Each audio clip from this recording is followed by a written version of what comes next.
Olá, aqui quem fala é o professor Kiefer. Se inscreve no canal, ativa o sininho, compartilha entre os amigos e ajude esse prof a fazer o que gosta.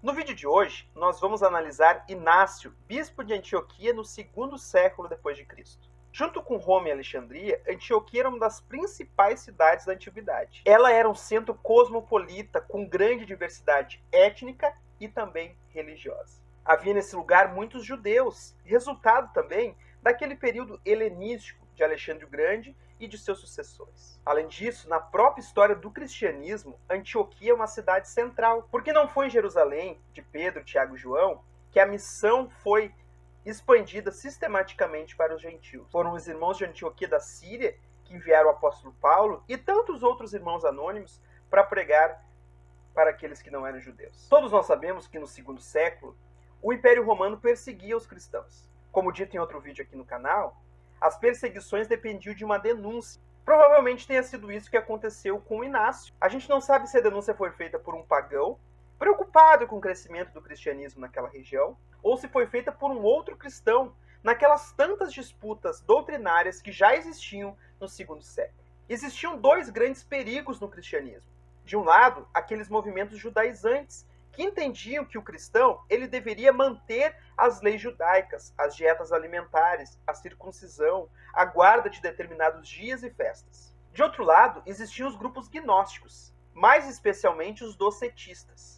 Eles entendiam que a matéria era algo ruim, enquanto o espírito era algo bom. Portanto, aquele que foi crucificado numa cruz, Jesus Cristo, não era uma carne, não era uma pessoa, e sim um fantasma, um espírito. Inácio provavelmente também era um cidadão romano, pois quando ele foi preso em Antioquia por volta de 115 d.C., ele é enviado à cidade de Roma para ser executado na capital do império.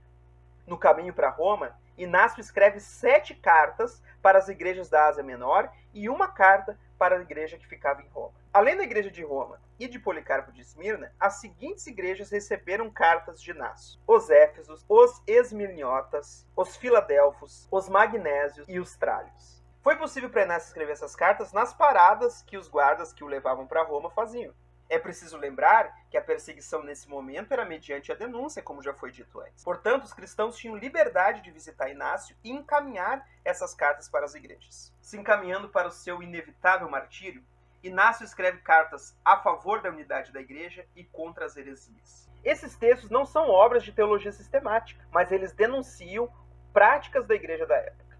Diferente da interpretação dos gnósticos, o Cristo pregado por Inácio de Antioquia era um Cristo que literalmente nasceu, literalmente morreu e literalmente ressuscitou. Além disso, ele não era um Cristo só humano, mas um Cristo Deus, porque sendo invisível, se tornou visível, sendo impassível, se tornou passível, sendo espiritual, se tornou material. Essa unidade que Inácio defendia não era aceitar todas as doutrinas que eram pregadas nas igrejas, mas sim estar debaixo de um todo. Que todo era esse? O todo dos apóstolos. E é nesse caso que o papel dos bispos, no pensamento de Inácio de Antioquia, tem um papel central. É com Inácio que uma eclesiologia bastante específica começa a dar os seus primeiros passos. O bispo, que governaria nas igrejas mediante a ajuda de presbíteros e diáconos, deveria garantir a boa doutrina da igreja. Ele deveria ser alguém com uma liderança rígida que impedisse as pregações dos hereges que traziam doutrinas estranhas à fé cristã. Os bispos teriam funções específicas que seriam somente deles. Era responsabilidade do bispado compartilhar a ceia, fazer o batismo, celebrar os casamentos. Essa hierarquia era só uma continuação e uma representação da hierarquia Deus Pai, Filho e os apóstolos. Já para a igreja de Roma, o conselho era um pouco diferente. Provavelmente os irmãos dessa cidade estavam tentando achar meios para impedir que Inácio de Antioquia fosse martirizado. No entanto, Inácio considerava que o martírio era uma bênção.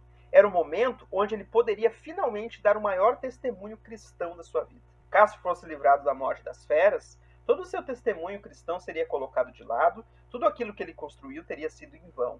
As cartas de Inácio de Antioquia para as igrejas da Ásia Menor e para a igreja em Roma defendem questões relacionadas a 3 coisas: a unidade da igreja, a centralidade dos bispos e a necessidade e a importância do martírio para um bom testemunho cristão.